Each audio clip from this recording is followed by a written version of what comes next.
Assalamu alaikum students, my name is Babar Gulab and I am your biology teacher of grade 9th. Today we will discuss problems related to malnutrition and we will also explain protein energy malnutrition. So let's start our topic और इस topic को understand करने के लिए चलते हैं white board की तरफ। स्टूडेंट्स, आज के लेक्चर में हम बात करेंगे problems related to nutrition or overall termed as malnutrition. अब इसमें हम देखेंगे कि न्यूट्रिशन या डाइट की प्रॉपर अवेलेबिलिटी के बगैर, यानी डाइट जो है वो प्रॉपरली अवेलेबल नहीं है, न्यूट्रिएंट्स अवेलेबल नहीं हैं आपकी डाइट में, तो उसकी वजह से डिफरेंट जो कंडीशंस हैं वो डेवलप होती हैं। एबनॉर्मल कंडीशंस वो कौन कौन सी हैं, इन सभी फैक्टर्स को हम आज के लेक्चर में एक्सप्लेन करेंगे। अपने लास्ट लेक्चर में हमने बात की थी रोल ऑफ डाइटरी फाइबर्स की। हमने कहा डाइटरी फाइबर्स जो हैं वो इनडाइजेस्टिबल हैं, ह्यूमंस की डाइजेस्टिव सिस्टम में वो डाइजेस्ट नहीं होते। फिर हमने फर्दर कहा कि इनको 2 कैटेगरीज में डिवाइड किया जाता है। एक को कहा हमने सॉल्युबल डाइटरी फाइबर्स और दूसरे को कहा इनसॉल्युबल डाइटरी फाइबर्स। फिर फर्दर हमने देखा कि किस तरह से जो डाइटरी फाइबर्स हैं वो ब्लड कोलेस्ट्रॉल लेवल को मिनिमाइज़ करके नॉर्मल सेट पॉइंट पर लेकर आते हैं। इसके अलावा कॉन्स्टिपेशन लाइक कंडीशंस को बॉडी से एलिमिनेट करने में किस तरह से हेल्पफुल हैं। अब हम देखने जा रहे हैं प्रॉब्लम्स रिलेटेड टू न्यूट्रिशन। अब इसमें सबसे पहले हम कहते हैं कि इसके रीज़न्स क्या हैं।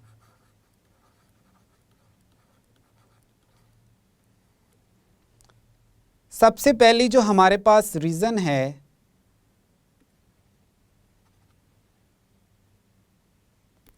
वो हम कहते हैं कि improper consumption.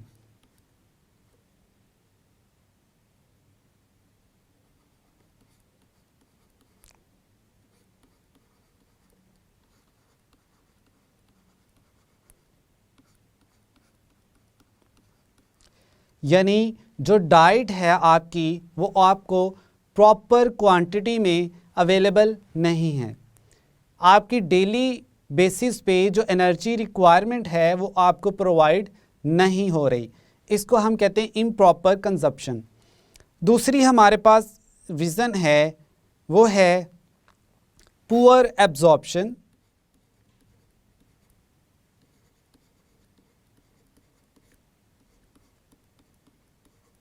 Now what is meant by poor absorption of nutrients. इसको हम देखते हैं कि हमारा जो डाइजेस्टिव सिस्टम है, हम फूड इनटेक करते हैं, उसको डाइजेस्ट किया जाता है और डाइजेस्ट होने के बाद उस फूड में प्रेजेंट जितने भी कंपोनेंट्स हैं, न्यूट्रिएंट्स हैं, उनको इंटेस्टाइन के थ्रू ब्लड में एब्जॉर्ब किया जाता है। तो अगर उनको इंटेस्टाइन के थ्रू प्रॉपरली एब्जॉर्ब ना किया जाए तो इस कंडीशन को हम कहते हैं पुअर एब्जॉर्प्शन, यानी फूड में जो न्यूट्रिएंट्स थे वो प्रॉपरली ब्लड सर्कुलेशन में एब्जॉर्ब नहीं हुए। फिर हम कहते हैं या ऐसा हो सकता है कि एक्सेसिव लॉस हो जाए न्यूट्रिएंट्स का।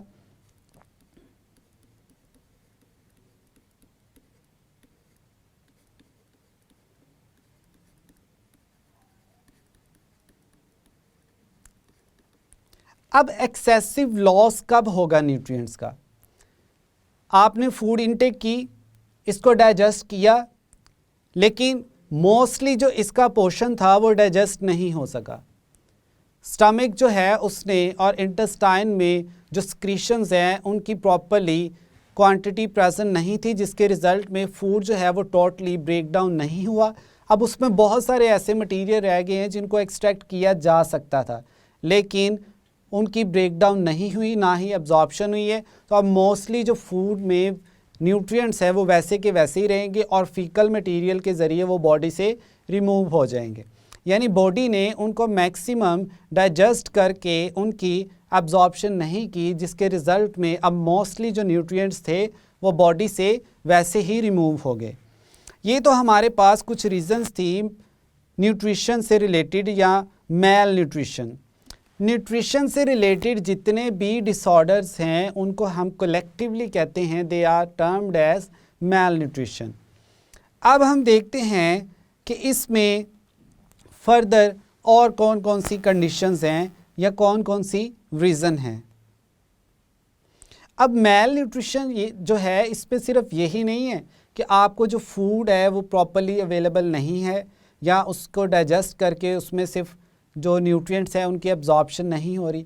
समटाइम्स ओवर न्यूट्रिशन की वजह से भी कंडीशंस जो हैं डिफरेंट डेवलप होती हैं, जिनको हम मेल न्यूट्रिशन की कैटेगरी में रखते हैं। तो इसमें हम एक और रीज़न ऐड करते हैं जिसको हम कहते हैं ओवर न्यूट्रिशन, या हम कह लेते हैं ओवर ईटिंग।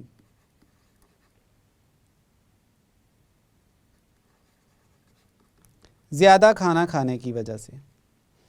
तो इसकी वजह से भी डिफरेंट जो एबनॉर्मेलिटीज़ हैं उनको फेस करना पड़ता है। अब हम देखते हैं कि जो न्यूट्रिशन है इससे रिलेटेड कौन कौन से डिफरेंट डिसऑर्डर्स या डिजीज़ेज़ हैं।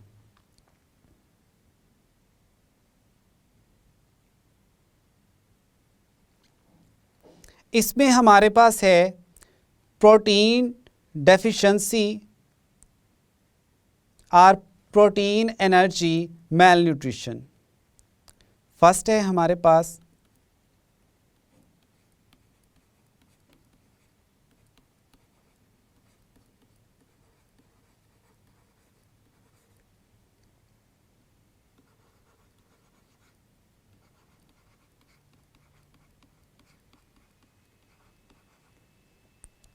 प्रोटीन एनर्जी मेल न्यूट्रिशन, जिसको हम PEM भी कहते हैं। दूसरी है हमारे पास मिनरल डेफिशिएंसी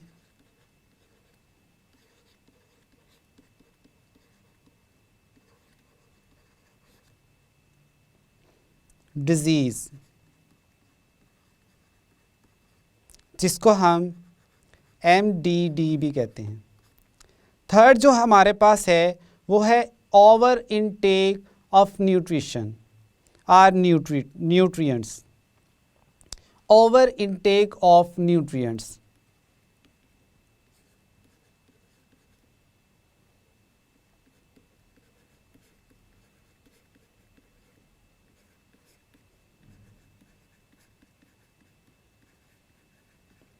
अब आज के लेक्चर में हम जिस टाइप को एक्सप्लेन करेंगे वो है first protein energy mail nutrition.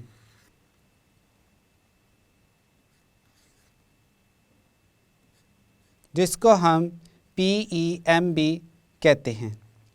इसमें हम देखेंगे कि प्रोटीन की डेफिशिएंसी की वजह से ह्यूमंस की ग्रोथ पे क्या इफ़ेक्ट होता है और कौन सी कंडीशंस या डिजीज़ जो हैं उनको फेस करना पड़ता है। अब इसकी रीज़न क्या है, सबसे पहले देखते हैं इसकी रीज़न।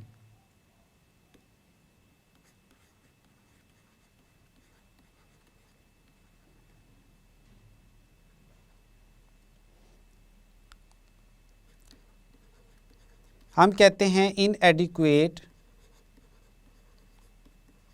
प्रोटीन सप्लाई,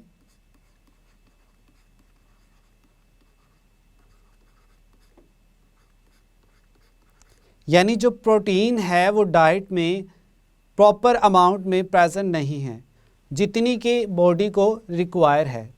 डाइट में जो रिक्वायर्ड कैलोरीज हैं वो प्रेजेंट नहीं हैं।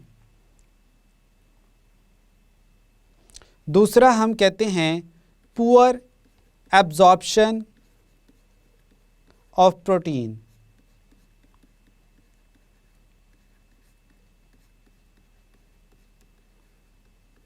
यानी डाइट में प्रोटीन तो प्रेजेंट है लेकिन उसको प्रॉपरली डाइजेस्ट करके इंटेस्टाइन के थ्रू उसकी एब्जॉर्प्शन जो है वो नहीं हो रही। तो ये हमारे पास सेकंड कंडीशन है।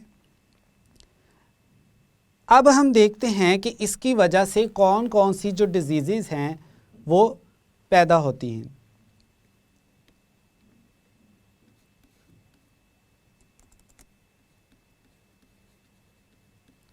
डिजीज़ेज़ रिलेटेड टू PEM यानी प्रोटीन एनर्जी मैल न्यूट्रिशन। अब इसमें हमारे पास स्टूडेंट्स दो एग्जाम्पल्स हैं, एक है क्वेशियोर्कर डिजीज़ और दूसरी है मरास्मस।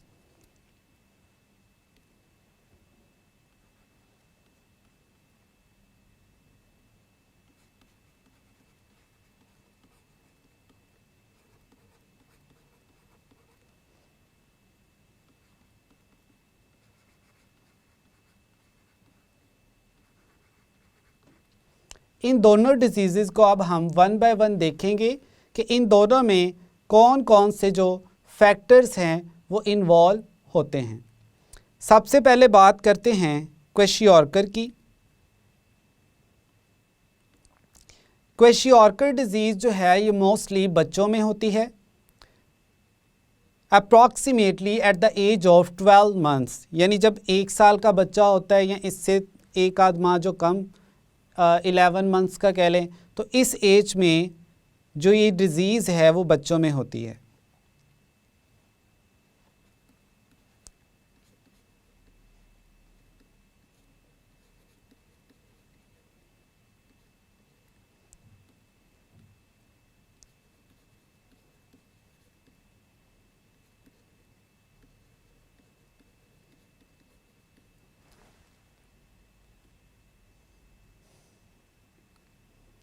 अब इसमें जो बच्चे हैं उनको प्रॉपरली जो फूड है, मोस्टली इस एज में जो बच्चे हैं वो मदर मिल्क पर फीड कर रहे हैं, जिसको हम ब्रेस्ट फीडिंग भी कहते हैं। अब जो मिल्क है उसमें प्रोटीन की जो अमाउंट है वो प्रॉपर क्वांटिटी में नहीं है, जिसकी वजह से बच्चों को प्रॉपरली प्रोटीन नहीं मिलेगी। तो जब बच्चों को प्रोटीन नहीं मिलेगी तो ये जो एज पीरियड है 12 मंथ्स का, ये ग्रोथ पीरियड होता है। बच्चों की इसमें बड़ी तेज़ स्पीड के साथ ग्रोथ हो रही होती है। अब प्रोटीन्स नहीं मिल रही मीन्स उन्हें एनर्जी नहीं प्रॉपरली प्रोवाइड की जा रही, तो बच्चों में जो ग्रोथ है वो क्या होगी, कम होगी। अब इस कंडीशन में जो बच्चे हैं उनकी हाइट तो नॉर्मली इंक्रीज़ करती है, यानी हाइट जो है वो नॉर्मल होती है, लेकिन चूँकि उनके जो मसल्स हैं वो प्रॉपरली ग्रो नहीं कर रहे, उनकी डेवलपमेंट प्रॉपर नहीं हो रही। अब जो बच्चे हैं वो मोस्टली थिन होते हैं, यानी उनकी सारे जो बॉडी है उस पर मैस जो या मसल्स हैं बहुत ही कम होते हैं। ऐसे लगते हैं जैसे सिर्फ हड्डियां ही हड्डियां हैं उन बच्चों की। तो हम कहते हैं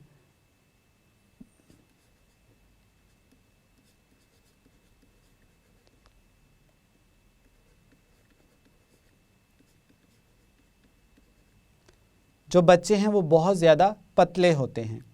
तो ये थी हमारे पास first disease related to PEM यानी प्रोटीन एनर्जी मैल न्यूट्रिशन। अब दूसरी है हमारे पास मरास्मस। इसमें हम देखते हैं कि ये भी बच्चों में ही होती है।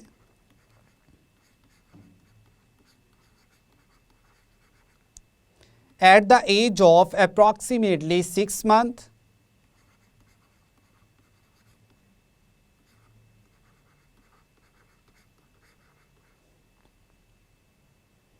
सिक्स मंथ से 1 साल तक, तकरीबन इतनी की एज, 6 मंथ से इसके सिम्टम्स जो हैं वो अपीयर होना शुरू हो जाते हैं। अब इसमें जो बच्चे हैं उनकी हाइट भी प्रॉपरली इंक्रीज़ नहीं करती, यानी लेस हाइट हम कह लें, उनकी हाइट जो है वो इंक्रीज़ नहीं करती। इसके अलावा जो मैस है बोन्स पर या मसल जो हैं वो भी ना होने के बराबर होते हैं।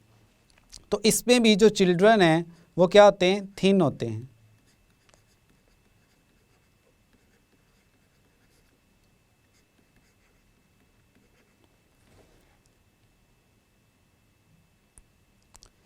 अब ये जो दोनों हमारे पास डिजीज़ हैं, इनसे बचा कैसे जा सकता है, प्रिवेंशन क्या है या प्रिवेंटिव मेजर्स क्या हैं।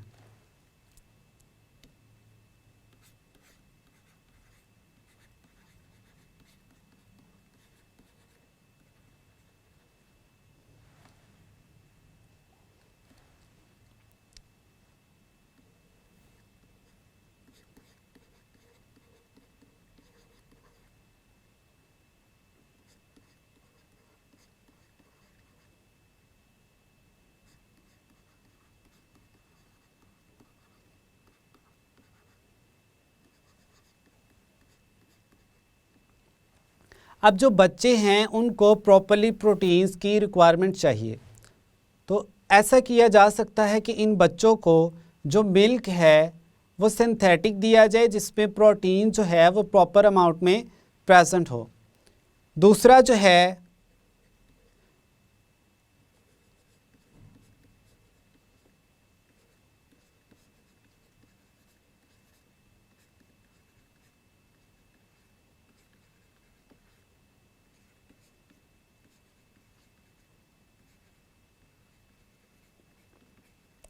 दूसरा इसमें हम कहते हैं कि जो मदर है उसको अपनी प्रॉपर डाइट का ख्याल रखना चाहिए, अपनी हेल्थ का ख्याल रखना चाहिए।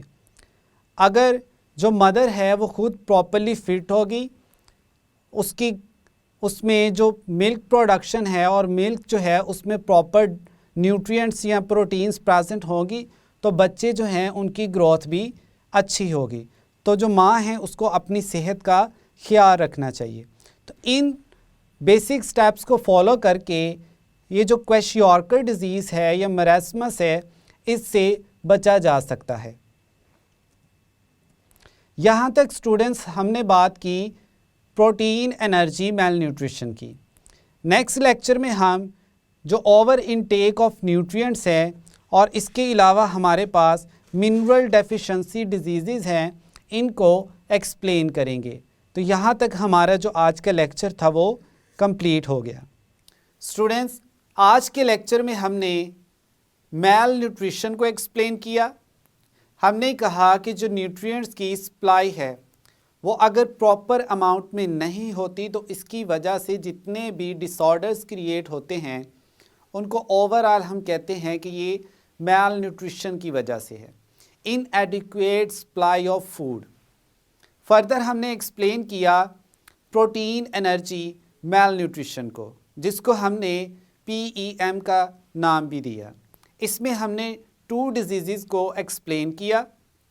फर्स्ट हमारे पास थी क्वेशियोर्कर डिजीज़ और सेकंड मरास्मस डिजीज़, जिसमें हमने देखा कि ये दोनों जो डिजीज़ हैं ये बच्चों में होती हैं, usually at the age of 6 months to the age of 12 months.